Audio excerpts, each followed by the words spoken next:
What is going on, everyone? How's it going? Hope everybody's having a good Saturday.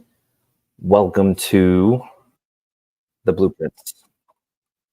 So this is the Introductory Blueprints live show. So it is going to be kind of a test run for all of us, but we're going to figure it out, right? Today, some topics I have lined up: Jim Harbaugh, Frank Smith, team needs, and draft prospects. And then I got it all here just in case, we forget anything. So the rumor mill is in full effect already this year. Chargers have interest in an experienced head coach. At the same time, have interest in Ben Johnson and Frank Smith. So we're already contradicting, which is phenomenal news. It means we're in for a good offseason, right? So what we've gathered so far, and this all came from the same report. I think it was Diana Rossini over on X was talking about how Jim Harbaugh, Ben Johnson, and Frank Smith were like their top three. Frank Smith and Jim Harbaugh were like the two inexperienced, or Frank Smith and Ben Johnson were the two inexperienced head coaches they were considering. And then you had Jim Harbaugh, who was the experienced coach that from a lot of reports, they are very aggressively planning to go after. So we'll see how much that plan sticks together. I do have a dog back here. So maybe if things get a little hype in here, she'll show herself. So sorry if you hear any squeaking or barking. I can't help it. She's just having fun living her doggy life. So the topic we're going to start off with today is obviously Jim Harbaugh. I think that's the one that's the most, I feel like the most relevant right now. It's the topic that's popping up everywhere.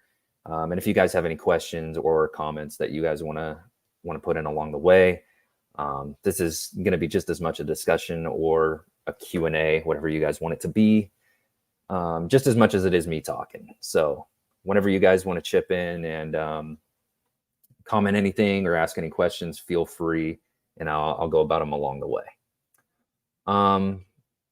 So with Jim Harbaugh, I feel like at this point, the conversation has been had so much that if the Chargers, I'm under the belief that if the Chargers truly want Jim Harbaugh, they just got to give him the offer. And I know a lot of people think Michigan, he's going to stay at Michigan. We'll see. I'm pretty convinced that if they put a competitive offer on the table, I'm pretty convinced at this point that he's going to at least consider it pretty heavily. Because at this point, there's just way too much going on. And I don't know what the league circles is. And that's what we keep hearing is the league circle, right? It's the league circle is discussing that Jim Harbaugh is rising up the Chargers coaching board, I guess you would call it. Look, I don't know what league circles is. I don't know what those are. It could be just this person heard Colin Cowherd said it, and now it's in league circles. But hey, it gives us a little bit of hope to look forward to this season. Tomorrow is Chargers Chiefs, and we're all excited for that. In fact, the top headline I saw when looking up Chargers, just to look for headlines that we could discuss here today, will Taylor Swift be at the Chiefs-Chargers game? So that's where we're at in the season. Not much else to look forward to. If you look at the roster on both sides, I think it's Easton Stick versus Blaine Gabbert, right? That's super exciting. I think we're all ready for that. Headline number 2 was Chargers Harbaugh gaining steam. Headline number 3, latest on possible targets. Sean Merriman says no on Bill Belichick. So he's with most of us there. And then number 4 is Chargers don't have any favorites for head coach. So we're in contradictory season. So it's the best time of the year. Another topic we're going to cover here is Frank Smith and what he brings to the table as a Chargers coach. We're also going to talk about last week's Blueprints episode. Did anybody watch that, by the way? If anybody in here watched last week's Blueprint episode where we talked about Ben Johnson and his usage of Keenan Allen and Amon-Ra St. Brown, let me know, and let me know what you thought of it or any questions you have about it, and that way we can discuss it here. We're going to discuss team needs, so the roster, and we are going to discuss some draft prospects that fit those team needs. Draft prospects who maybe have yet to play in college football, maybe who the Chargers could trade down for, or maybe who they can stay pat and select there. So Jim Harbaugh at this point. We're gonna start mainly with this. So it's been discussed enough to where I would say at this point, Jim Harbaugh is probably. Look, my initial hunch was he's staying at Michigan. That's still, I feel like most of our hunches here is Jim Harbaugh's probably going to stay at Michigan. So we're all very heightened. We're very hopeful that Jim Harbaugh decides to move over to the Chargers. But with the amount of talk that's gone around lately with Jim Harbaugh, I think if the Chargers put a competitive offer on the table, if they do, and this is completely assumption based here. I think if a competitive offer is put on the table, that he would be the Chargers coach. But again, you look at track record, and it's hard to say definitively that the Chargers would do that. And it's also hard to say that if they do put a competitive offer on the table, that Michigan doesn't have a better one. So at this point, we're all in the dark. I think virtual interviews can start on Tuesday or Wednesday. I'm not 100% sure, but I know virtual interviews can start this week, and head coaching interviews can't start for another couple weeks. I think it was the 16th. Could be wrong on that. So Jim Harbaugh playing Monday, or coaching Monday, against Washington. I'm super excited for that game. We'll be able to, I think a lot of Chargers fans are watching that last one. It was pretty cool to go onto Twitter or X and see just the list of tweets from Chargers fans about Jim Harbaugh in the Michigan game. So that was pretty funny, pretty cool. So super excited to do that yet again on Monday. Gives us something to watch. I think most people were more excited to watch that Michigan game than they were to watch the last Chargers game. And I think that's the same case this weekend. So that's the state we're in. Next, we're going to talk a little bit about Frank Smith. So the report that came out today said that the Chargers leading candidates that they were interested in for head coach that involved inexperienced head coaches were Frank Smith and Ben Johnson. Now, I talked plenty about Ben Johnson last week in the video of blueprints we put out last week. But I want to talk a little bit about Frank Smith today, because I think if there's one thing the Chargers need to focus on heading into this season, this next season, it's protecting Justin Herbert.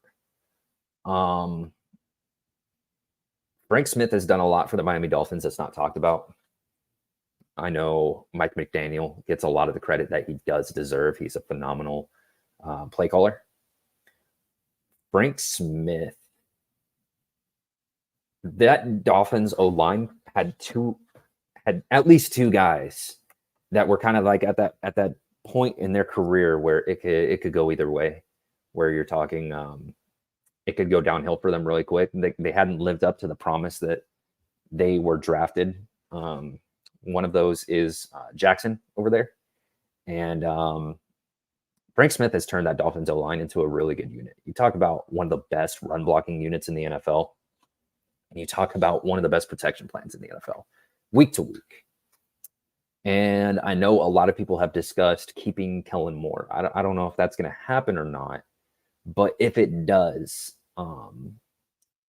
my favorite option would probably be to hire Frank Smith, not Dan Quinn. If your plan is to keep Kellen Moore and go get a coach that is willing to keep him, I would say Frank Smith is probably higher than Dan Quinn on that list. Not in terms of coaching. I would say Dan Quinn is probably a little higher in terms of head coaching like candidates than Frank Smith would be. But you talk about the things Kellen Moore struggled with in 2023, and you think about the things that Frank Smith is really good at, and it's easy to get excited for that duo. Frank Smith excels at offensive line protection plans.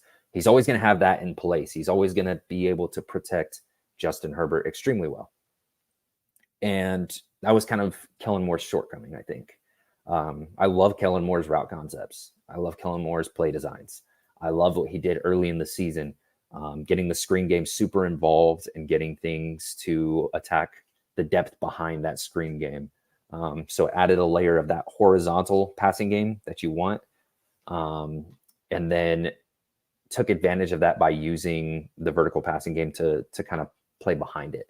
So I like what Kellen Moore offers, but I think if you go and get Frank Smith and keep Kellen Moore, I would be more open to it, if that makes sense. So if they truly, because I know they sent out that list, I think it was this week, where Kellen Moore was ranked as a top 5 offensive coordinator based on league voting.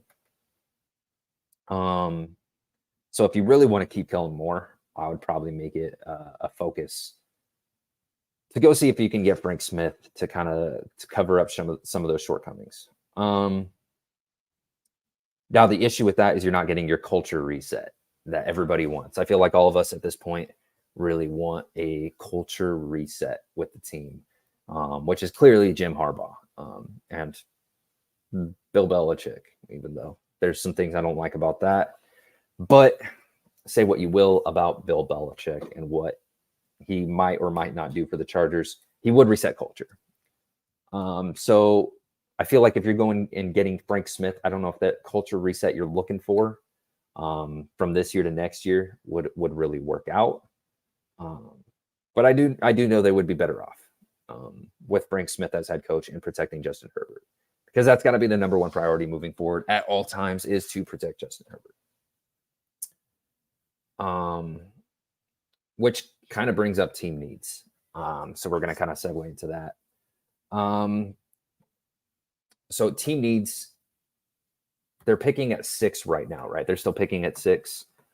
So at this point, I feel like it's between, at that position at 6, you're looking at receiver, tight end. Well, let's narrow it down even more than receiver and tight end. You're looking at Malik Neighbors, Brock Bowers, or Joe Alt, or Olu if you're really into Olu, if you think that he's the top tackle. I just happen to think that Joe Alt is the number 1 tackle this year, so I'm just going with his name. So next head coach matters a lot in what they take there. I honestly think if you go and get Jim Harbaugh, I would like to think that he would probably go with Bowers, just because that I feel like we all know that Jim Harbaugh wants to be a trench team, right? So Brock Bowers is probably the one that makes the most sense there for me if they go and get Jim Harbaugh. If not Joe Alt, I don't think they get Malik Neighbors if they go and sign Harbaugh. But just, I mean, I could be wrong, but I just feel like that would be better for the culture that they're going for, is to go get Bowers or Alt versus Neighbors. Even though I would personally love Neighbors. Neighbors is my top option right now if Marvin Harrison Jr. is not on the board, which I don't think he will be, because that would be ridiculous. And then there's the trade down scenario where everything's on the table. I feel like if they trade down, my number 1 thing is corner. So Harbaugh stays at Michigan, Bill stays in New England, Frank Smith goes to Carolina, and Ben Johnson goes to Vegas. Who's our next best option? So that's where we start getting into, and The Athletic just released an article on this today, where you're probably getting one of the defensive guys. You're probably getting McDonald from Baltimore, who I don't know too much about. So not going to discuss him too much. I just know I love Baltimore's defense. I love Baltimore's culture. I love Baltimore's value of the tight end position. They're always drafting tight ends. They're always going and getting these late round guys that test really well or have really good like accumulative stats. Um, so I really like the thought of McDonald out of Baltimore there. I want to do a little more homework on him before I talk about him too much, but I feel like he would be one or two, and Dan Quinn would probably be the other. Dan Quinn, we know a little more about, right? He's been or I know a little more about. He's been around for a while. Coach for the Legion of Boom, and now coach for one of the better man-to-man defenses in the NFL. So with Dan Quinn, it's hard not to think about going and hiring Dan Quinn, right? And then trading back and getting a guy like Kool-Aid McKinstry, or going and getting Cooper DeJean, or going and getting it's blanking my mind right now, but the other corner for Alabama, who I actually like a lot, almost as much as McKinstry. His name's not coming to mind right now, but going and getting one of those corners after hiring Dan Quinn, that's also a really exciting concept there. So if all of those things happen, which, man, I'm convinced whoever the Chargers want to go get, if they're at least competitive in their offers, they're gonna get him. Like if the Chargers want Ben Johnson, they're gonna get Ben Johnson. Ben Johnson's not gonna. I don't think Ben Johnson is gonna pick Vegas over the Chargers. That's just my take on it. Unless he wants to go draft his own quarterback, like for example, if he really likes Penix and he thinks Penix is gonna, like, I don't know. That's, to me, that's a little. He's gonna pick Herbert. But there is that chance. There's always that chance that maybe they just offer him a ton of money. But Frank Smith going to Carolina, I would feel horrible. That would suck. I love Frank Smith. I don't want to see him go to Carolina to. I feel like that would just be destined to fail. So let's hope that doesn't happen. That sounds horrible. Bill Belichick stays in New England. That's, honestly, I've seen a couple reports today that kind of hint that might be the case. I don't know where I saw it. I'm kind of like keeping an eye out for it right now as I look over at my other monitor, but it's kind of been hinted a couple of times that Belichick, they may hire a GM instead, is what I saw earlier today. Instead of parting ways with Bill Belichick, just go to get a GM. I can't imagine that goes well, but whatever. And then Harbaugh stays at Michigan. I still feel like that one's a toss up. I don't know. I feel like that probably happens. What round would we go for edge? One. I don't know if anybody here has watched Leatu Latu or Jared Verse or Dallas Turner. So Leatu Latu is the edge for UCLA. Extremely powerful player, powerful hands. The second he gets hands on pads, it's like he's fighting a child. It's he has some medical issues. So he's been projected to fall a few times into later first round. So I feel like any of those three players, Leatu Latu out of UCLA, Jared Verse, or Dallas Turner out of Alabama. Dallas Turner out of Alabama has developed a lot this season. So if you're like me and you're a fan of a guy progressing and developing through their college career before you draft him, which I'm a huge fan of, I feel like if you're going and getting a player, you want to see that development. You want to see that development year to year. So huge fan of Dallas Turner.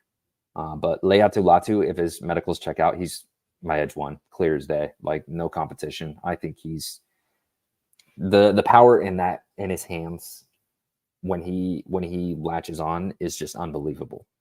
So a huge Latu fan. I would pick him top 10 without question if his medicals check out. So easy round one for edge. Of course, there's other routes they can go. We mentioned trading down for a corner. They can trade down for right tackle if they want to, but Trey Pipkins just got that contract last season. And a lot of the coaching shakeup that happens this offseason, I think, fixes a lot of the issues that you have with the offensive line.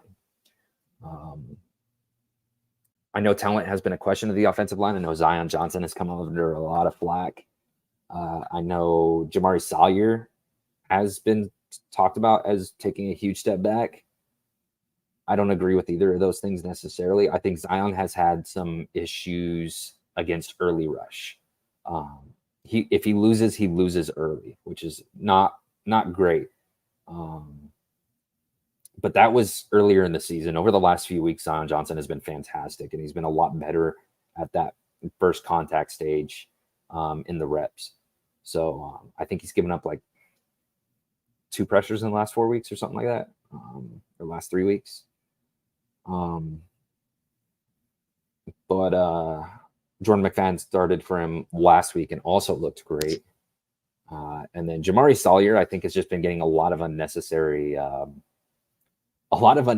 hate this year. I think Jamari Salyer's actually played a decent season this year.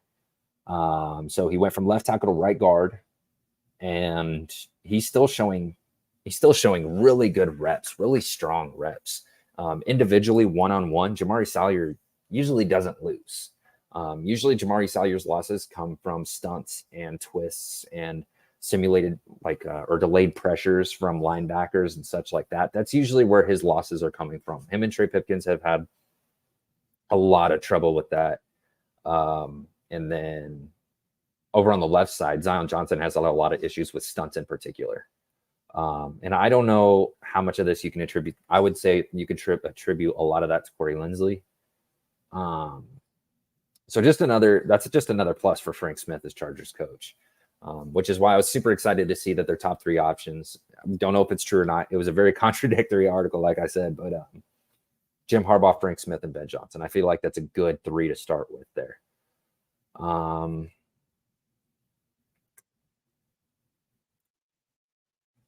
McFadden had a really good week last week. I don't know if it was better than what Zion had all year last year. But I really liked what I saw from McFadden. And it just goes to show that the Chargers kind of draft plan over the last 2 years with O-line has been really strong, really strong. Going and getting Jamari Salyer and Jordan McFadden were huge. Those undersized offensive tackles on the outside and bringing them into guard, letting them play offensive tackle in a pinch, letting them show like why they were drafted, the skill set they showed when they were drafted. I really like that draft plan from the Chargers. I love Jordan McFadden. Super good player, super good tackle. I was even okay with drafting him as a tackle. I was 100% okay with it, but I was even happier to know that they were considering kicking him into guard. So Jordan McFadden, he really didn't shock me on last weekend. I thought that was it was about what I expected from him. He was a great player in college, and he's a great player in the NFL. So no surprise there. I don't know that he had a better game than Zion Johnson's had all year. Zion Johnson has had a few great games this year and a few really bad ones. But like I said, the inconsistency on the offensive line, I don't put that solely on the players. I think a lot of that comes from the protection plan from the coaches. As I said earlier, guys, feel free to ask questions and comment. Like I said, I have topics lined up, but this is a conversation between all of us. So if you guys have any questions about Blueprints, the show that I put out last week, or if you guys have questions about the Chargers game this Sunday for whatever reason, I feel like not too many people are going to have questions about that one. Or if you have questions about any of the coaches, just let me know. In terms of the 3 coaches that were mentioned this morning, obviously my number 1, Jim Harbaugh. Number 2, Ben Johnson. Number 3, Frank Smith. I feel like that's why I was super happy about that report coming out, is because that's literally what my top 3 is at this point. I did a video on Ben Johnson last week with Dan and Jake. If you guys want to check it out, go ahead. And it's really just talking about the similarities between Ben Johnson and Kellen Moore. If you don't want to get rid of the things that Kellen Moore did really well with Keenan Allen, Ben Johnson is a really good hire there. If you want to keep the consistency going with getting weapons open with leverage and with manipulating defensive alignment through motions, pre-snap motions, Ben Johnson's a really good hire as well. And I already talked a little bit about Frank Smith and protecting Justin Herbert, and that just being priority one heading into next season. What kind of running back would best fit the offensive line? I really like Braylon Allen out of Wisconsin. I don't know about fit the offensive line because I'm not too familiar with that offensive line over there. But, and take a look over at Braylon Allen, his stats. But I'm a big fan of Braylon Allen just because of his pass blocking ability. The Chargers have had a big issue with pass blocking backs behind Eckler, and I don't think Eckler's returning. So that's, in terms of drafting a running back, that's probably the first thing I'm going to look for is which of these guys can pass block. And we're going to look right here at his pass blocking. He actually doesn't have a good pass blocking grade on PFF, which is funny because watching him, I think he's a great pass blocker. But the downside is you're talking a lot of mileage here. And so you're talking 3 years of almost 200 attempts on average. 230 in 2022, 185 in 2021, and then 181 in 2023. Got over 1,000 twice, 1,000 yards, that is. Great running back. I remember when he was a freshman, he had that huge game against, we'll go look at it here. Yeah, huge 200-yard game against Nebraska. So Braylon Allen is up there for me. I'm a huge fan of Braylon Allen. The running back out of Oregon as well. I haven't watched him too much, but I watched a little bit of him when I was watching Franklin, the receiver. And I'm a big fan of the Oregon back as well. Do you actually think we stand a chance of winning with Kansas City starting Blaine Gabbert? Yes. Let's hope they don't. Let's hope they don't, though. I'd like a chance at Malik Neighbors and Brock Bowers. But I'll never hate winning. You know, if they win, I'm happy. If they lose, whatever, move on to the draft. Get ready for virtual interviews this week to get a little more clarification on what they're looking for in a coach moving forward. Who's going, who's staying? Are we talking in terms of free agents? Yes, we are. Okay. So I was actually talking about this last week. So it's an interesting situation, right? Very rare situation, I feel like. And I was talking to a buddy about it who has some experience working in front offices. And it takes a lot for me to get anything out of him in general, but he mentioned that it's really hard to say that they're just going to cut two and keep two. I know that seems to be the common theme around like what we're seeing on Twitter or X or what we're seeing on social media in general is that they're going to keep two and release two. The more popular option, I think, is Keenan Allen and Khalil Mack as who you keep. And then you talk Mike Williams and Joey Bosa as guys that are on the way out. And when I talked to him about it, he was pretty shocked that that was the sentiment because he seemed to think like you find a way to keep all four of those guys. Now, I don't necessarily agree with that. I'm on the side that says you probably keep Keenan Allen, Khalil Mack, and let the other two go. But for what it's worth, a good buddy of mine has some experience in front offices, has worked in two of them. So, and he was shocked that that was even on the table. Blake Corum, the running back out of Michigan. I think if you're talking Jim Harbaugh to the Chargers, they're probably going to get him. So it doesn't matter what I think. But I haven't watched a ton of him. I've watched maybe 3 games of him when I was watching Roman Wilson, and he doesn't showcase what he showed against um what he showcased against Alabama at the end of that game there. I would say that's an outlier run from him.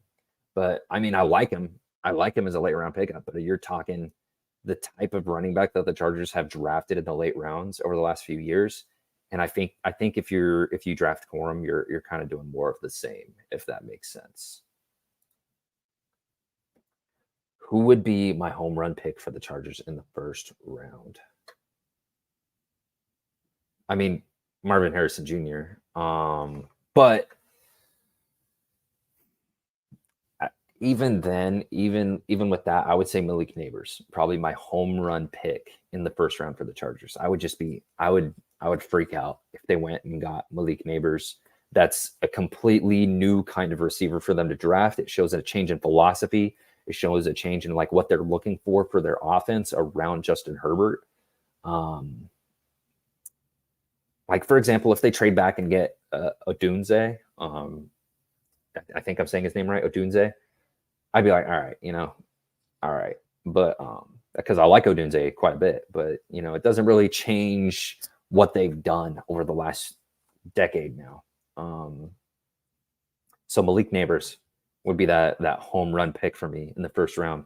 If not, if they trade back and get Arnold, there's the other quarterback's name or corner's name is Arnold, or Kool-Aid McKinstry, I would be about that. I also like Nate Wiggins out of Clemson a lot. But all those corners that I'm talking about, I feel like you trade back to get those guys. If you draft one at 6, though, or if they fall to like 10 here, if they beat Kansas City and fall to like 10 or whatever they can fall to, corner, I'm fine with it. Is it possible for Eckler to come back for a smaller 1-year deal if they go Frank Smith and fix up our own line and run blocking? It's a new regime, so I would say anything's on the table, but I would say also like he has just as much a chance of staying as he does leaving. So like it's completely random. Like throw some stuff in a hat and then draw one, and like I would be shocked. I would be shocked if they keep him, honestly. But I would say it's pretty random on what you're getting there. So for interior O-line, I think if you want JPJ out of Oregon, that's Powers Johnson out of Oregon, if anybody doesn't know, you're going to have to do round 2.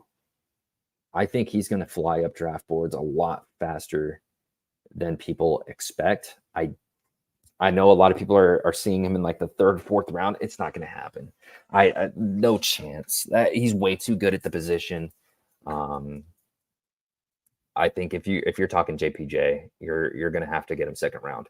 Am I okay with drafting center in the 2nd round? If it's JPJ, yes, I am. So yeah, 2nd round, Powers Johnson, 100%.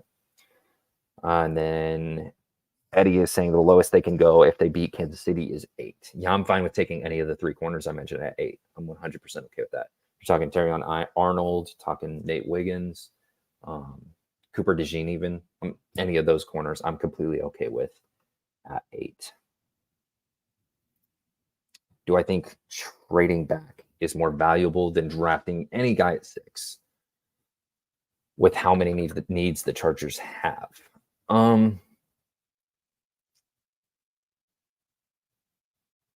You talk about what Malik Neighbors brings to the Chargers moving forward. You talk about what he would affect with Justin Herbert and the offense. Say they go get Ben Johnson. So let's take Harbaugh off the table for now, and let's say they go get Ben Johnson or Frank Smith. Honestly, let's say they get either of those guys, and then they draft Malik Neighbors.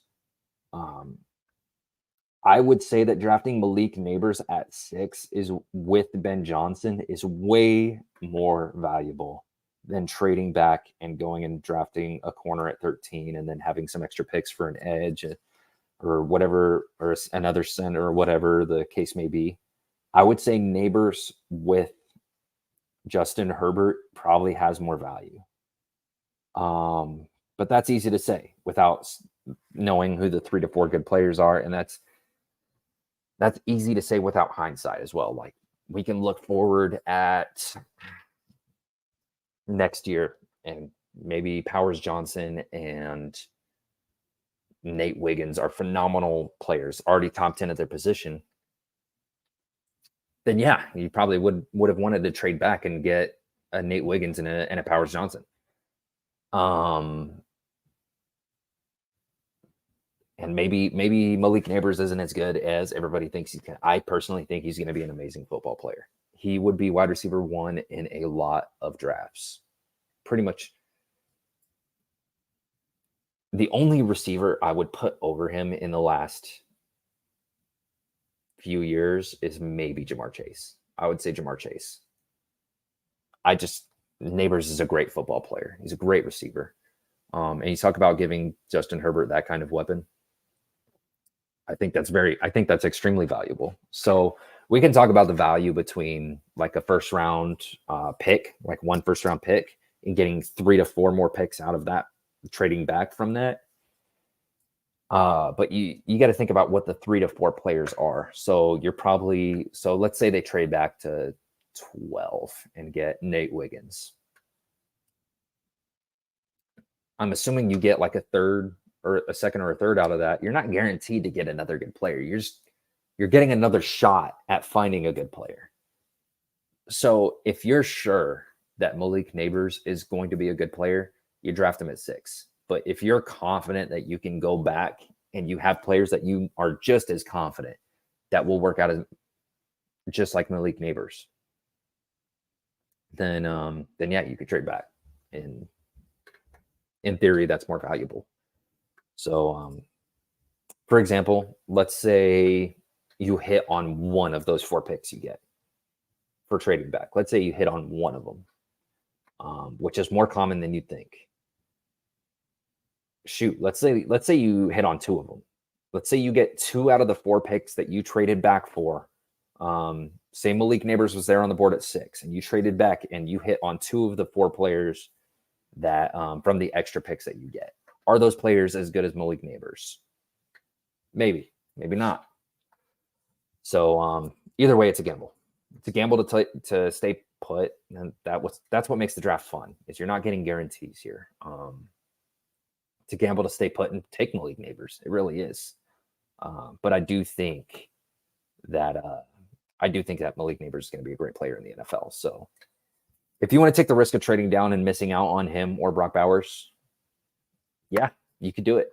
I wouldn't be mad at it. This is probably the year I wouldn't do it compared to all the other years that they have passed on that opportunity.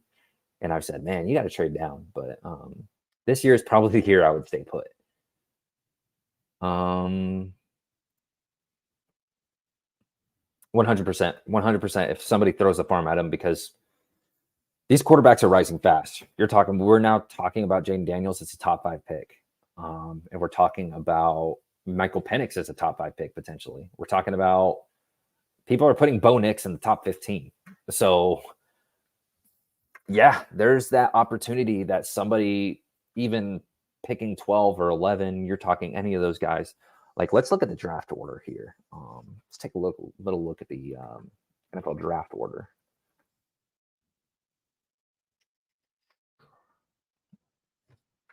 So you're talking, how many teams need a quarterback here? Chicago might need a quarterback if they move on from Fields. Washington needs a quarterback. New England needs a quarterback. Arizona is going to take Malik Harrison. Or Marvin Harrison, not Malik Harrison. I'm putting Malik Neighbors and Marvin Harrison together. Can we get that, please? Can we get that generational receiver? Giants need a quarterback. So we already 1, 2, 3. Chicago, maybe. We'll leave Chicago off of it. So we already got it 3. Tennessee has their guy. New York probably should draft a quarterback, but if they're going to run it back with Rodgers, I would say they probably don't. Atlanta needs a quarterback. Vegas needs a quarterback. Minnesota might need a quarterback. New Orleans needs a quarterback. Denver needs a quarterback. That's the top 14. A lot of players that in there that needed a quarterback. I would say even Pittsburgh at 18, you can make an argument that they should probably trade up and get a quarterback. So, yeah, we're talking between the quarterbacks we have, and we'll see the consensus on like where these quarterbacks are rated more down the line. But right now we're looking at 5 first-round quarterbacks. Caleb Williams, Drake May, Jaden Daniels, Michael Penix, and Bo Nix. Bo Nix is being talked about as a top 15 pick lately. Michael Penix is being talked about as a top 10 pick lately. JJ McCarthy is being talked about. So you're talking about a 6th first-round quarterback because JJ McCarthy is up there. And then there's some mid-round options too, but not really relevant to the conversation we're having. But yeah, you're talking 6 quarterbacks here that are being talked about in the first round. And if a team gets desperate enough and throws the entire draft board at the Chargers, yeah, do it. Keep taking quarterbacks. And if Malik Neighbors is gone, Brock Bowers is gone, or Marvin Harrison Jr. is gone, then yeah, trade back and go get yourself a corner. So I like Odunze. Somebody tell me how to pronounce Odunze, please. Is it Odunze or Odunze? I like him. The first time I watched him, I wasn't a huge fan of him. I thought there was a little too much stiffness there. But I do like the thought of trading back and getting Odunze, but I'm more on board with trading back and getting a corner. I think corner is just, they need it too badly. And if you're talking Nate Wiggins versus Odunze, who would I prefer? I said Odunze a third different way. I said Odunze, and Odunze. So I'm lost. Somebody tell me how to say it. But yeah, I would probably prefer to take Nate Wiggins or Kool-Aid McKinstry, somebody like that, and fix this secondary, because right now you're talking there's one secondary player who on the Chargers organization in general that has put up their case of staying. Outside of that, everybody is at risk. Even Derwin James is at risk of leaving this offseason. If you talk to certain people, I don't think he should be, but he certainly played bad enough this season to have that conversation. Hitting on 2 players in a single draft will still be an improvement from the past regime, sadly. I mean, I had this conversation with Dan a couple months ago, or a couple weeks ago, where if you look around the league, even at the Patriots, the Kansas City Chiefs, and I can't remember the third team we listed there, the Baltimore Ravens. The hit rate and the miss rate is not that far apart from like the Chargers, the Ravens, and the Chiefs. It's just not. It's actually interesting to look at. It's just the players they hit on are more impactful and they retain them. I think retention has been the big issue. I don't think drafting has been a huge issue. I think retaining players has been an absolute huge issue.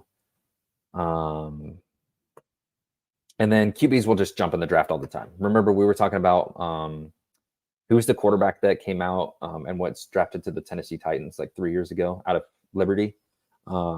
Malik something. I keep wanting to say Malik Neighbors. Quarterback out of Liberty, Malik Willis. There we go. Remember, he was being talked about for a little bit there on social media as a top 5 pick.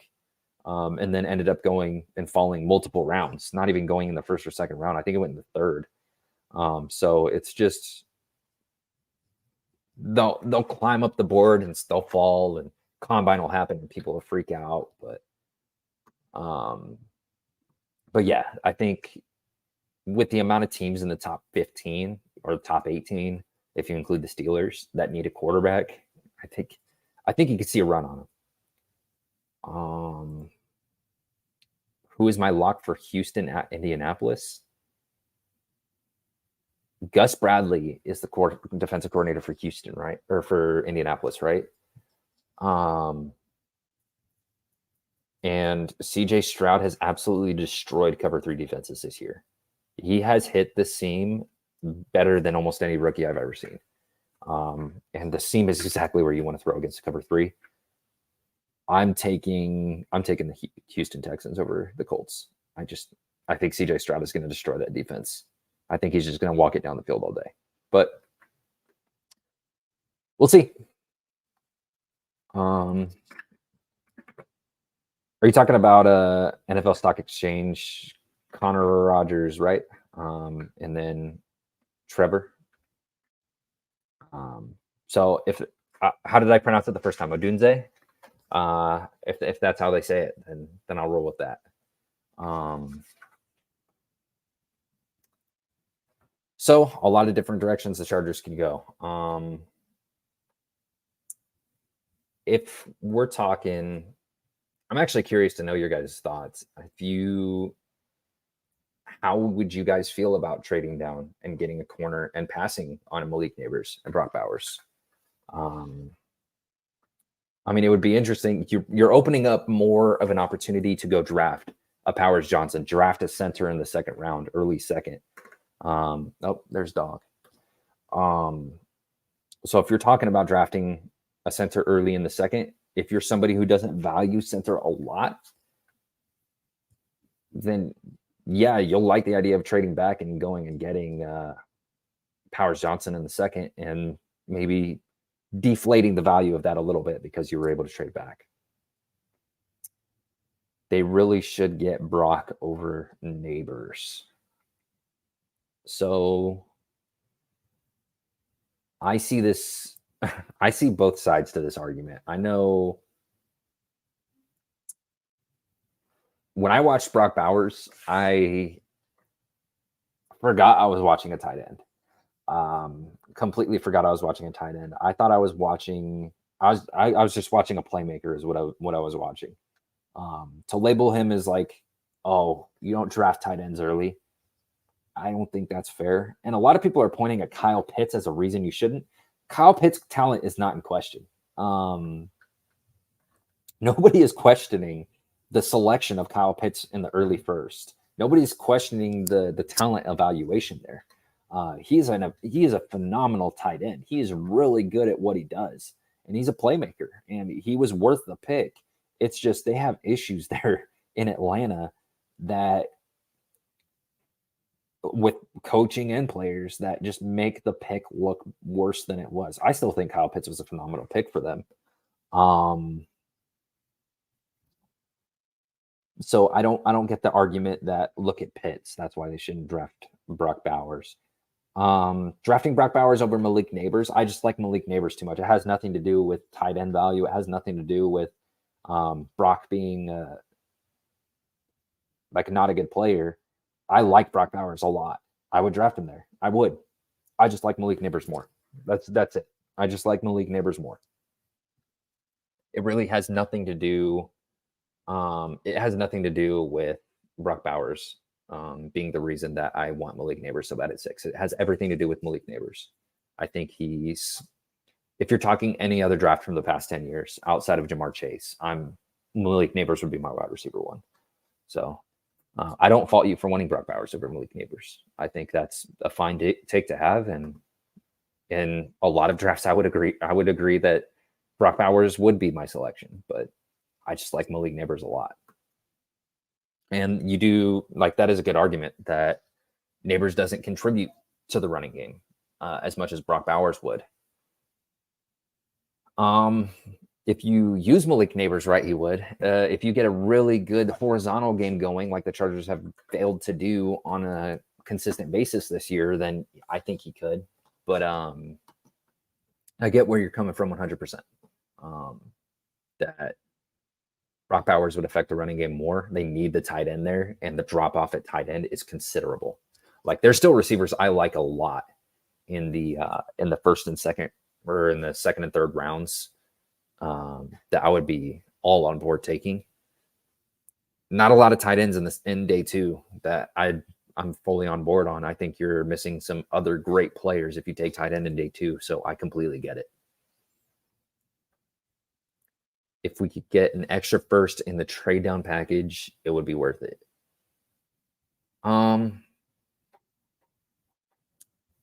I don't think you're staying in the top 10 if you're getting another first round pick out of it. I think you're falling far.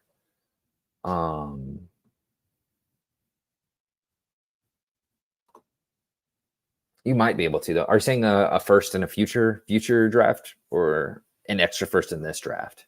Like they have 2 first round picks. I'm assuming you mean future draft, but yeah, it could be worth it because then you're talking 2 first round picks next year. Which next year is probably going to be their buy-in year, their if you will, all-in year. So having two draft picks next year would be pretty nice. And then I just don't think that the reps will be an issue between Keenan, Palmer, and Malik Neighbors. I think you get all 3 of those guys on the field rather easily, especially with how good Keenan Allen has been on the outside this year, and how good Malik Neighbors is on the outside as well. Like, I don't think that's a huge issue to have. And we'll look for Malik Neighbors right here. I want to look at his alignment. I have it written down somewhere. I'm not going to look for it right now.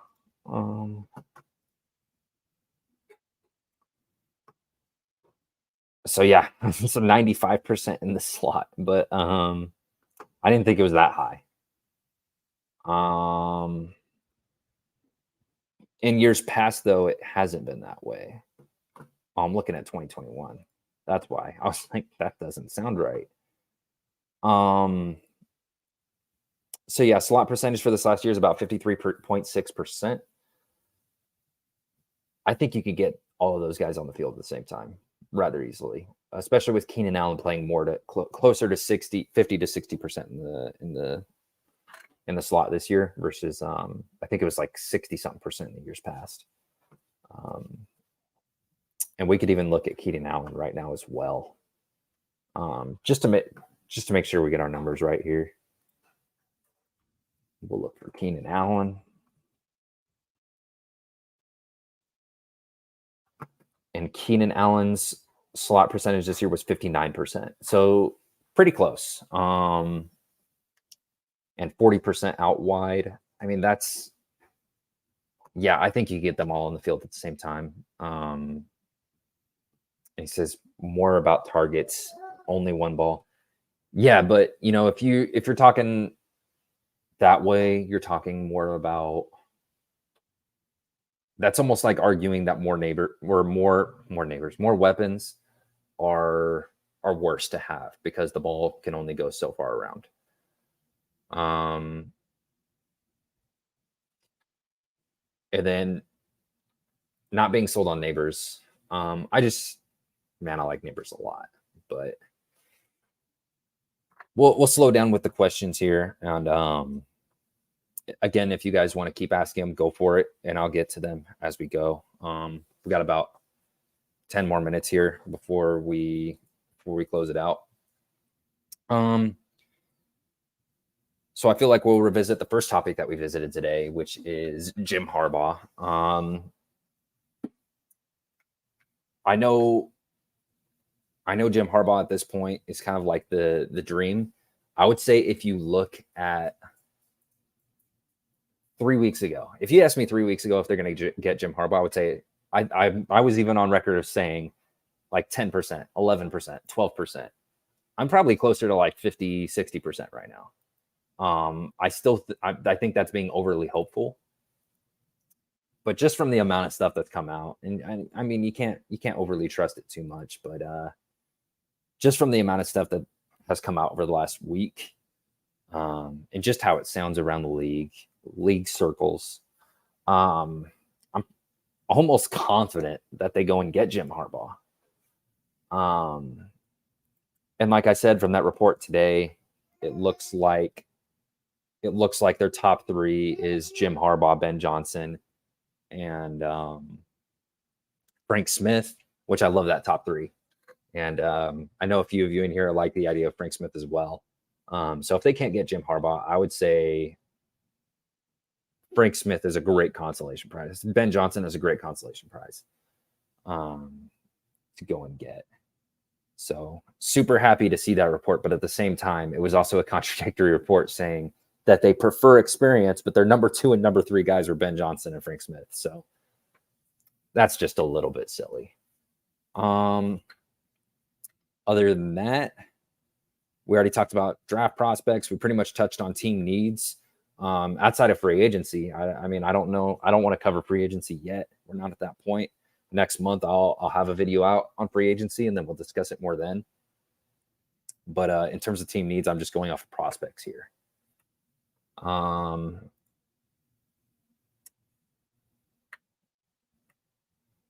actually curious to know how you talked yourself into Bill Belichick, because I would like you to share with everybody else here, because I'm not convinced. So share if you can. So pluses with Bill Belichick: culture changes. You're going to have a great defense. Like, no question, they are going to have a great defense if they go and get Bill Belichick, especially if they keep Derwin James, if they keep Khalil Mack, they have Asante Samuel Jr. You're going to have a strong defense with Bill Belichick, and you're going to have a culture reset. I'm worried about personnel changes down the line. I think year 1 Bill Belichick would be I think everybody would be happy with year 1 with Bill Belichick. I would be happy.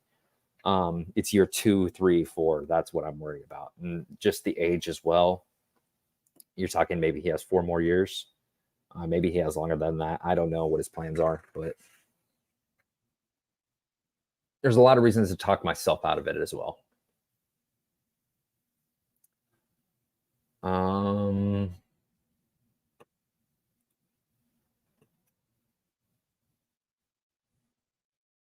So yeah, I've seen that too. I think you're referring to Don Yee as well, being his agent.